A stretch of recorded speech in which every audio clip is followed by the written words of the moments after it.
शांतिपुर नगर में राजा उदयभानु का राज्य था। राजा उदयभानु बहुत ही दयालु और न्यायप्रिय राजा थे। राज्य की प्रजा अपने राज्य के अच्छे बर्ताव के कारण उससे बहुत ही खुश थी। राजा के पास ईश्वर का दिया हुआ सब कुछ था, लेकिन राजा को एक दुख था, और वह दुख था कि राजा का कोई भी औलाद नहीं था। एक दिन की बात है, जब राजा दरबार में बहुत ही उदास बैठे हुए थे। राजा के चेहरे पर उदासीन भाव देखकर मंत्री जी ने पूछा, महाराज, क्या बात है? मैं पिछले कई दिनों से देख रहा हूं, आप बहुत उदास नजर आ रहे हो। अगर आपको कोई परेशानी हो तो मुझे बताइए। हो सकता है कि मैं आपकी समस्या का कोई हल कर सकूं। मंत्री जी, आप तो जानते हैं कि मेरे पास ईश्वर का दिया हुआ सब कुछ है, लेकिन मुझे एक बात का दुख है। अभी तक इस राजगद्दी का वारिस पैदा नहीं हुआ। हमारी शादी को 15 वर्ष बीत चुके हैं, लेकिन रानी की गोद अभी तक सूनी है। मैं सारे उपाय करके देख चुका हूं। बड़े बड़े वैद्य हकीमों से इलाज करवा लिया, साधु संतों को बुलवाया, लेकिन कुछ फायदा नहीं हुआ। महाराज, जहां आपने इतने उपाय किए हैं तो एक उपाय और सही। मैंने सुना है कि नगर में एक बहुत बड़े ज्योतिषी आए हुए हैं।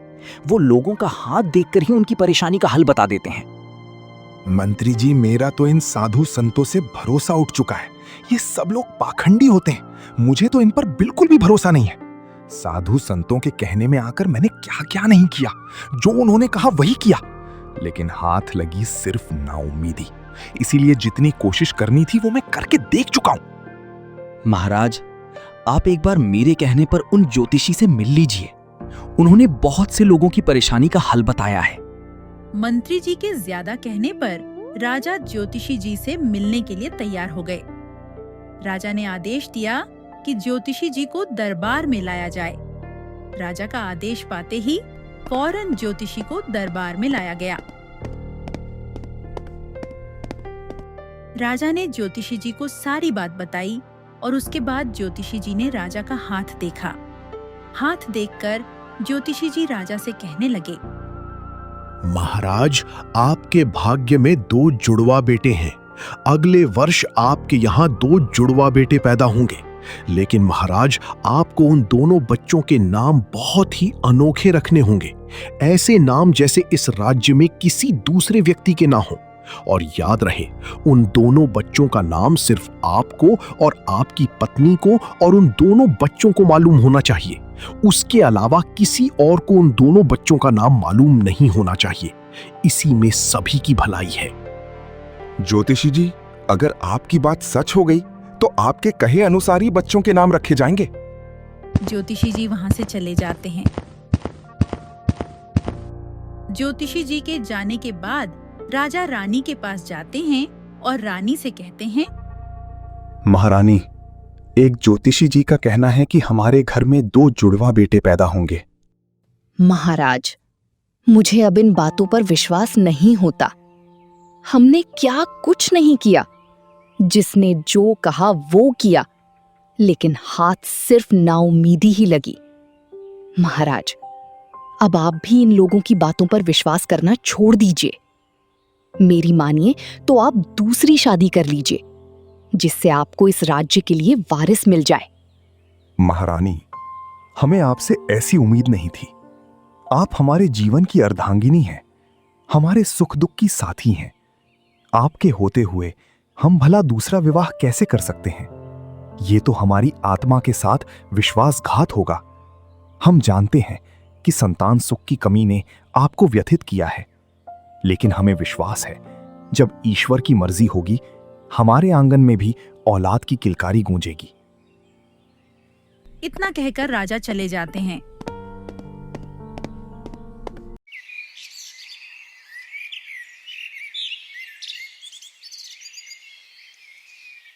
कुछ महीने इसी तरह बीत गए और ज्योतिषी जी की बात बिल्कुल सही साबित हुई। राजा के यहाँ पर 2 चांद से जुड़वा बेटे पैदा हुए। सारे राज्य में खुशियां मनाई गईं। राजा ने गरीबों, फकीरों, साधु संतों में दिल खोलकर दान किया। महारानी, उन ज्योतिषी जी की भविष्यवाणी बिल्कुल सही साबित हुई। अब हमें इन दोनों बच्चों का नाम बहुत ही अनोखा रखना होगा, ऐसा नाम जो इन दोनों के अलावा किसी और का ना हो। लेकिन महाराज, ऐसा अनोखा नाम क्या हो सकता है? आज से इनका नाम आरव और इंद्र है। बड़े बेटे का नाम आरव और छोटे बेटे का नाम इंद्र। महाराज, ये नाम तो बिल्कुल अलग है। ऐसे नाम मैंने कभी नहीं सुने। इस तरह दोनों बच्चों का नाम रखा गया और इस बात का पूरा ख्याल रखा गया कि राजा रानी और बच्चों के अलावा किसी और को उनके नामों की भनक तक न लगे। रानी अपने दोनों राजकुमारों को देखकर खुशी से फूली नहीं समाती थी। अब राजा और रानी के दिन सुख, शांति और खुशियों में बीतने लगे। बड़े ही लाड प्यार और देखभाल से दोनों राजकुमारों का पालन पोषण किया गया। उनकी शिक्षा और दीक्षा की पूरी व्यवस्था बड़े ही भव्य और उत्तम तरीके से की गई। इसी तरह दिन बीतते गए। एक दिन रानी की तबीयत बहुत खराब हो गई। बड़े बड़े हकीमों को बुलाया गया, लेकिन कुछ फायदा न हो सका। अब रानी को महसूस हो चुका था कि अब वो और ज्यादा दिन तक जीवित नहीं रहेगी। इसलिए रानी राजा से कहने लगी, महाराज, अगर मुझे कुछ हो गया तो मेरे बाद हमारे बच्चों का क्या होगा? कहीं ऐसा ना हो कि आप उनके लिए सौतेली माँ ले आएं और वो सौतेली माँ मेरे बच्चों के साथ बुरा बर्ताव करे या उन्हें कोई नुकसान पहुंचा दें। महारानी, तुम ये कैसी बेतुकी बातें कर रही हो? तुम्हें कुछ नहीं होगा। ईश्वर ने चाहा तो तुम बिल्कुल स्वस्थ हो जाओगी। महाराज, आपसे एक वचन मांगती हूँ। ईश्वर ना करे, यदि मुझे कुछ हो जाए तो कृपया हमारे बच्चों के लिए कभी किसी सौतेली माँ को इस महल में ना लाएं। अगर किसी कारणवश आपको दूसरा विवाह करना ही पड़े तो वचन दीजिए महाराज कि आप हमारे बच्चों को उस सौतेली माँ से दूर किसी और महल में रखेंगे, जहाँ उन्हें कोई कष्ट, कोई कमी ना हो। मेरे हृदय की अंतिम प्रार्थना है, एक माँ की अपने बच्चे के लिए। महारानी, आप बेकार की बातें कर रही हैं। मैं आपको कुछ नहीं होने दूंगा। रानी दिन ब दिन और अधिक बीमार होती जा रही थी। अंततः एक दिन रानी का निधन हो गया। पूरे महल में जैसे शोक की लहर दौड़ गई। हर कोई गमगीन था, लेकिन सबसे ज्यादा दुख राजा को हुआ। रानी की मौत के बाद से राजा गहरे शोक में डूब गए। वो हर वक्त उदास रहते, यहाँ तक कि उन्होंने राजकारी के कामों पर भी ध्यान देना छोड़ दिया था। जब मंत्री जी ने देखा कि राजा रानी की मृत्यु के दुख से उबर नहीं पा रहे और पूरे राज्य का कामकाज ठप पड़ा है, तो मंत्री जी राजा के पास गए और उनसे कहने लगे, महाराज, ये दुख आखिर कब तक ही आपको जकड़े रहेगा? यदि आप इसी तरह शोक में डूबे रहे तो राज्य की बागडोर कौन संभालेगा? आपकी प्रजा परेशान हो जाएगी और दुश्मन कभी भी हम पर हमला कर सकते हैं। आपका इस तरह टूट जाना समस्त राज्य के लिए संकट का कारण बन सकता है। मेरी विनम्र प्रार्थना है, कृपया आप अपने मन को मजबूत बनाइए और भविष्य की ओर सोचिए। यदि आप उचित समझें तो दूसरा विवाह कर लीजिए। इससे बच्चों को फिर से माँ का प्यार मिलेगा और आपको भी थोड़ा सुकून मिलेगा।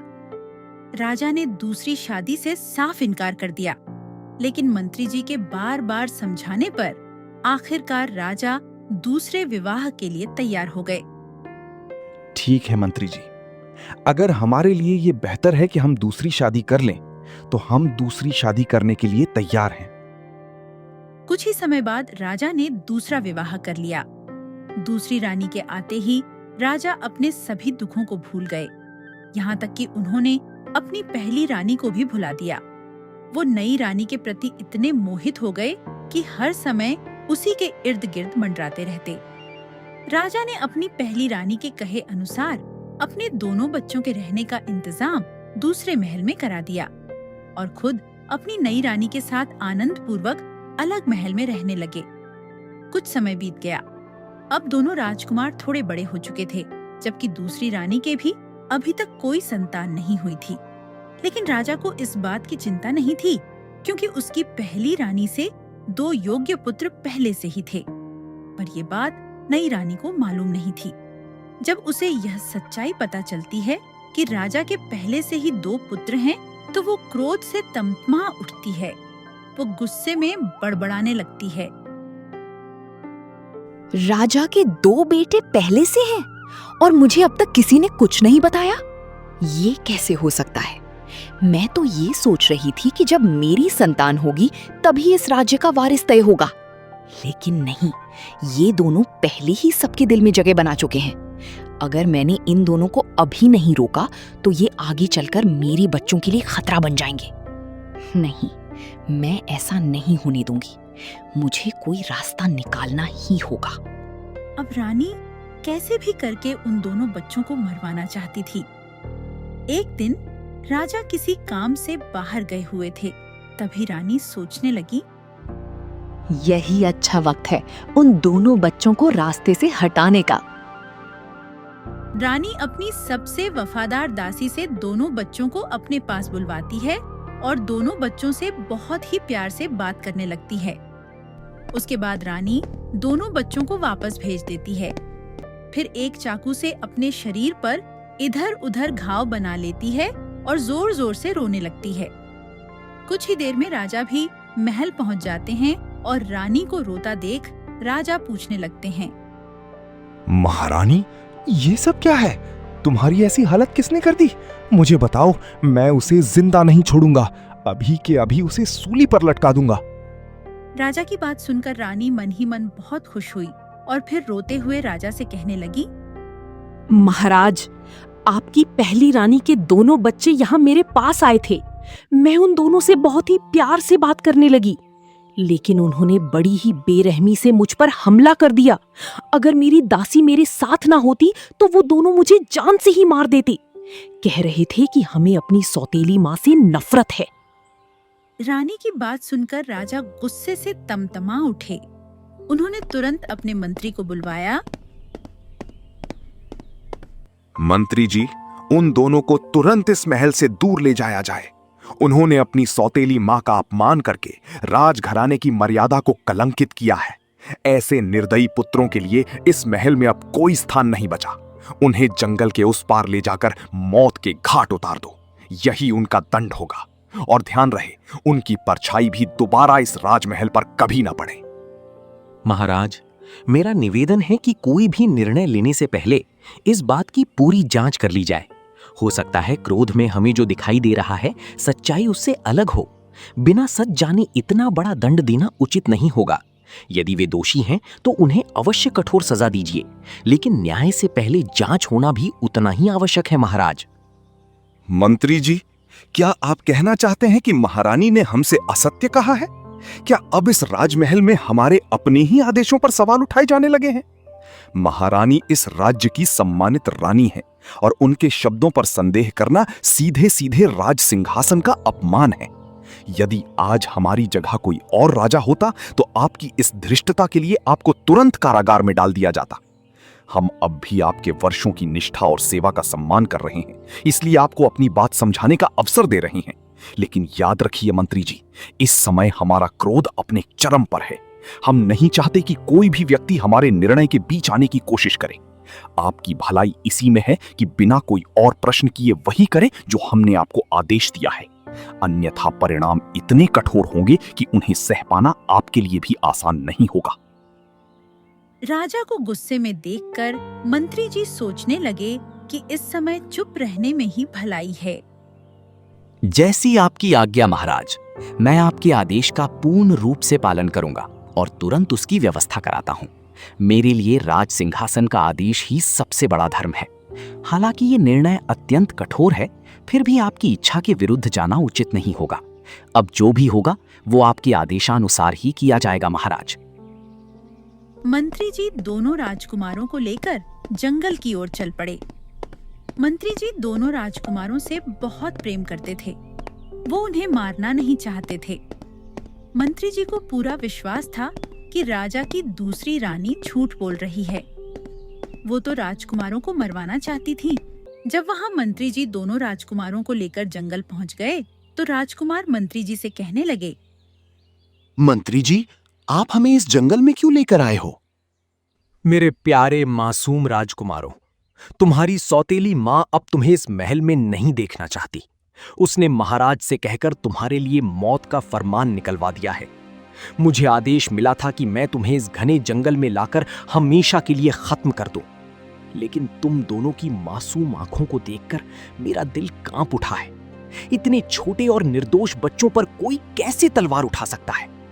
इसलिए मैं तुम्हें यहां छोड़कर जा रहा हूं, ताकि शायद किस्मत तुम्हारी रक्षा कर सके। मंत्री जी, इस घने जंगल में रहकर हम क्या करेंगे? हमें तो कोई जंगली जानवर खा जाएगा। इससे अच्छा तो यही है कि आप हमें मार दीजिए। नहीं, मैं इतना बड़ा पाप अपने हाथों से कभी नहीं कर सकता। मुझे तुम्हें मारने का आदेश जरूर मिला था, लेकिन मेरा दिल इस बात की इजाजत नहीं देता। अब तुम्हें इसी जंगल में छिपकर रहना होगा, क्योंकि महल लौटना तुम्हारे लिए खतरे से खाली नहीं है। आज से इस दुनिया में सिर्फ ईश्वर ही तुम्हारा सहारा और तुम्हारा रक्षक है। अपने डर को कभी अपने ऊपर हावी मत होने देना और हर कदम पर एक दूसरे का साथ निभाना। हो सकता है आने वाला समय बहुत कठिन हो, लेकिन मुझे विश्वास है कि भगवान तुम्हारी रक्षा जरूर करेंगे। ये कहते कहते मंत्री जी की आंखों में आंसू आ गए और फिर वो दोनों राजकुमारों को जंगल में अकेला छोड़कर राजमहल वापस आ गए। बेचारे दोनों राजकुमार जंगल में इधर उधर भटकते रहे। वो जंगल से बाहर निकलने का रास्ता ढूंढते रहे। चलते चलते तेज प्यास लग गई उन्हें, लेकिन आसपास कहीं भी पानी दिखाई नहीं दे रहा था। जब प्यास अपनी हदें पार करने लगी तो बड़ा राजकुमार छोटे राजकुमार से बोला, छोटे भाई, अब चलने की और हिम्मत नहीं रही। अब तो प्यास से जान निकलने को है। कहीं से पानी मिल जाए तो जान में जान आ जाए।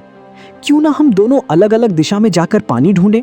जिसको पानी मिल जाएगा वो पानी पी लेगा और दूसरे के लिए भी पानी लेकर यहाँ पर वापस लौट आएगा। हाँ, तुम ठीक कहते हो भाई। मैं इस दिशा में जाता हूँ, तुम उधर जाओ। दोनों भाई अलग अलग दिशाओं में पानी की तलाश करने निकल पड़े। बड़ा भाई पानी की तलाश में काफी दूर निकल आया। तभी उसे एक घर दिखाई दिया। वो उस घर की ओर चल पड़ा। उसने घर का दरवाजा खटखटाया। एक बूढ़ी औरत ने दरवाजा खोला। दादी, मुझे बहुत प्यास लगी है। क्या आप पीने के लिए मुझे कुछ पानी दे सकती हो? बेटा, तुम्हें पीने के लिए पानी जरूर मिलेगा। पानी भी मिलेगा और खाने को खाना भी मिलेगा। दादी ने उन्हें पानी पिलाया और खाने के लिए खाना दिया। खाना खाने के बाद राजकुमार बूढ़ी दादी से बोले, दादी, आप मुझे किसी बर्तन में पानी भर कर दे दीजिए। मेरा छोटा भाई भी प्यासा है। मैं ये पानी उसे पिला दूंगा। बूढ़ी दादी ने एक बर्तन में पानी भरा और राजकुमार को दे दिया। पानी लेकर राजकुमार वापस उसी जगह की ओर चल दिए जहां उन्होंने छोटे राजकुमार को छोड़ा था। उधर छोटा राजकुमार चलते चलते काफी दूर निकल आया था और फिर वो एक दूसरे नगर में पहुंच गया, जहां पर उसने देखा कि एक जगह काफी लोगों की भीड़ जमा थी। वो उस भीड़ में जाकर खड़े हो गए। उन्होंने देखा कि आकाश में एक बाज उड़ रहा है। सभी लोग उस बाज को बड़ी ही उत्सुकता से देख रहे थे। यहाँ ये भीड़ क्यों लगी है और सब लोग आकाश की ओर क्यों देख रहे हैं? अरे बालक, तू यहाँ इस राज्य में नया है। इस राज्य के राजा का कुछ समय पहले ही देहांत हो चुका है। राजा का कोई उत्तराधिकारी नहीं था। राजा ने मरने से पहले कहा था कि उसका उत्तराधिकारी वही बनेगा जिसके सिर पर ये बाज जाकर बैठेगा। बाज लोगों के सिर पर मंडराता हुआ इधर उधर देखने लगा और फिर वो उड़ता उड़ता सीधा छोटे राजकुमार के सिर पर जा बैठा। यह देखते ही लोगों में एक हलचल सी मच गई और खुशी से सब चिल्लाने लगे। उन्होंने छोटे राजकुमार को अपना राजा मान लिया और उसे राजगद्दे पर बैठा दिया। राजा बनने के बाद राजकुमार समझदारी से शासन चलाना शुरू कर देते हैं। राजकुमार खुद भी राजघराने से थे, इसलिए उन्हें अच्छे से पता था कि शासन किस तरीके से चलाया जाता है। लेकिन राजकुमार को अपने बिछड़े भाई की बहुत याद आती थी। उन्होंने उसे ढूंढने की बहुत कोशिश की, पर कोई सुराग नहीं मिला। समय बीतता गया और अब दोनों राजकुमार बड़े हो चुके थे। एक दिन छोटे भाई के मन में अपने बड़े भाई को तलाश करने का उपाय आया। उन्होंने तुरंत अपने मंत्री को बुलवाया और उनसे कहा, मंत्री जी, पूरे राज्य में ऐलान करा दीजिए, जो भी आदमी हमें आरव और इंद्र की कहानी सुनाएगा उसे मुंह मांगा इनाम दिया जाएगा। महाराज, आखिर इस कहानी में ऐसी कौन सी खास बात है जो आप इसे सुनने के लिए मुंह मांगा इनाम देने को तैयार हैं? मंत्री जी, जो कहा गया है वो करो, समय आने पर आपको सब कुछ मालूम हो जाएगा। राजा के आदेश पर पूरे राज्य में यह ऐलान करवा दिया गया कि जो भी आदमी राजा को आरव और इंद्र की कहानी सुनाएगा उसे मुंह मांगा इनाम दिया जाएगा। दरअसल राजा इस कहानी के जरिए अपने भाई को तलाश करना चाहते थे, क्योंकि यह कहानी सिर्फ दोनों भाई ही जानते थे। इसलिए जो भी आदमी इस कहानी को जानता होगा वो अवश्य ही राजा का भाई होगा। राजा का यह ऐलान सुनकर इनाम के लालच में राज्य के कई लोग राजा को मनगढ़ंत कहानियां सुनाने लगे। राजा उन सब की कहानियां सुनता और खामोश रहता। उसे गुस्सा भी बहुत आता था, लेकिन फिर भी वो ऐसे लोगों को छोटा मोटा इनाम देकर चलता कर देते। यह सिलसिला काफी दिनों तक चलता रहा। एक दिन राजा ने अपने सिपाहियों को बुलाया और उनसे कहा, राज्य के मुख्य द्वार पर आने वाले मुसाफिरों पर खास तौर पर नजर रखी जाए। हो सकता है कि मुसाफिरों में कोई ऐसा हो जो आरा और इंद्र की कहानी को जानता हो। राजा के कहे अनुसार सिपाही राज्य के मुख्य द्वार पर तैनात हो गए और हर आने जाने वाले से इस कहानी के बारे में पूछने लगे। एक दिन मुसाफिर, जो देखने में भिखारी जैसा लग रहा था, वो नगर में आया। जब सिपाही की नजर उस पर पड़ी तो सिपाही ने उसे पकड़ लिया और उसे पूछने लगा, तुम कौन हो? कहां से आए हो? क्या तुम्हें आरव और इंद्र की कहानी मालूम है?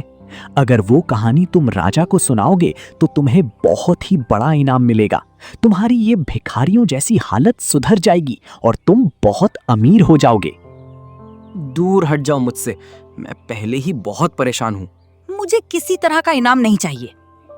सिपाहियों ने जब यह सुना तो उन्हें इस बात का पक्का यकीन हो गया कि यह आदमी जरूर ही उस कहानी के बारे में जानता है जो राजा सुनना चाहते हैं, क्योंकि इस आदमी को इनाम की कोई चिंता नहीं है। वह जबरदस्ती उस आदमी को पकड़कर राजा के पास ले गए। असल में यह आदमी राज्य के राजा का भाई था जो बिछड़ चुका था। अब दोनों भाई बड़े हो चुके थे, इसलिए एक दूसरे के सामने आने पर भी वो एक दूसरे को ठीक से पहचान नहीं पाए। छोटा भाई, जो कि राजा बन चुका था, उसने अपने बड़े भाई से पूछा, क्या तुम आरा और इंद्र की कहानी जानते हो? हाँ, जानता हूं। तुम्हें उससे क्या मतलब? मैं उस कहानी को सुनना चाहता हूं क्योंकि उस कहानी के पीछे एक राज छुपा है। बड़े भाई ने आरव और इंद्र की कहानी राजा को सुनाई। अपने बचपन से लेकर सौतेली माँ के अत्याचार और फिर मंत्री का जंगल में छोड़कर जाना, उसने सारी घटनाएं अपने छोटे भाई यानी कि राजा को सुना दी। सारी कहानी सुनने के बाद छोटे भाई की आंखों में आंसू आ गए। फिर उसने पूछा, तुम इस कहानी को कैसे जानते हो? ये कहानी नहीं है, मेरे छोटे भाई की सच्ची कहानी है। इतना सुनते ही राजा अपनी गद्दी से उठकर खड़ा हुआ। उसने अपने बड़े भाई को गले से लगा लिया। पूरा राज दरबार यह देखकर बहुत हैरान हुआ कि एक राजा ने भिखारी जैसे दिखने वाले आदमी को अपने गले से क्यों लगा लिया। फिर राजा बोला, आरा और इंद्र की कहानी मेरे और मेरे भाई की कहानी है। ये आदमी कोई और नहीं बल्कि मेरे बड़े भाई हैं। आखिर तुम अब तक कहां थे? मैंने तुम्हें तलाश करने के लिए क्या कुछ नहीं किया। मैं पानी लेकर तुम्हें तलाश करता हुआ उसी जगह पर पहुंचा, लेकिन तुम वहां नहीं थे। मैं तुम्हें ढूंढने के लिए दर दर की ठोकरें खाता रहा। मेरी हालत भिखारियों जैसी हो गई, लेकिन तुम्हारा कोई पता ना चला। दोनों भाई एक दूसरे से मिलकर बहुत खुश थे। राजा ने अपने बड़े भाई की खूब खातिरदारी की और फिर दोनों भाइयों ने मिलकर अपनी पिछली जिंदगी के बारे में एक दूसरे को बताया। छोटे भाई ने बताया कि किस तरह से वह इस राज्य का राजा बन गया। दूसरी तरफ उनके पिता यानी राजा उदयभानु अब काफी बूढ़े हो चुके थे। उनकी दूसरी रानी की भी मृत्यु हो चुकी थी। बुढ़ापे में वह अकेले अक्सर अपने बेटों को याद करते और आंसू बहाते। उन्हें अब अपने किए हुए पर पछतावा हो रहा था। लेकिन अब हो भी क्या सकता था।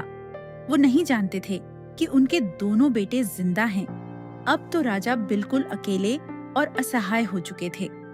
इधर दोनों भाइयों ने आखिरकार एक दिन फैसला किया कि उन्हें अपने पिता से जाकर मिलना चाहिए। छोटे भाई यानी राजा ने अपने मंत्री को बुलाया और उनसे कहा, मैं कुछ दिनों के लिए अपने भाई के साथ किसी दूसरे काम से बाहर जा रहा हूं। जब तक मैं वापस नहीं लौटता तब तक आप इस राज्य को संभालिए। राजा ने अपने मंत्री को सब कुछ समझा दिया और फिर अपने बड़े भाई के साथ अपने पिता से मिलने के लिए रवाना हो गए। अपने पिता के पास पहुंचकर दोनों ने अपने पिता को सारी सच्चाई बता दी कि वो दोनों ही आरव और इंद्र हैं। राजा को अच्छी तरह पता था कि उनके दोनों बच्चों के नाम उनके सिवाय और कोई नहीं जानता था। इतने सालों के बाद अपने बेटों से मिलकर राजा बहुत ही खुश हुए, लेकिन उनकी आंखों में पश्चाताप के आंसू भी थे। वो कहने लगे, मेरे बेटों, मैंने तुम्हारे साथ बहुत ही नाइंसाफी की है। तुम दोनों मुझे माफ कर दो। मैंने बगैर सोचे समझे तुम्हें जंगल में मरवाने के लिए भेज दिया। मैं बहुत बड़ा पापी हूं। मुझे माफ कर दो। मुझे माफ कर दो बेटों, मुझे माफ कर दो। दोनों भाइयों ने अपने पिता को माफ कर दिया और उसके बाद बड़े भाई आरव ने अपने पिता का राज्य संभाल लिया और वह राजा बन गए, जबकि छोटा भाई इंद्र, जो कि पहले से ही एक राज्य का राजा बन चुका था। इस प्रकार से दोनों भाइयों ने अपने अपने राज्य को संभाल लिया।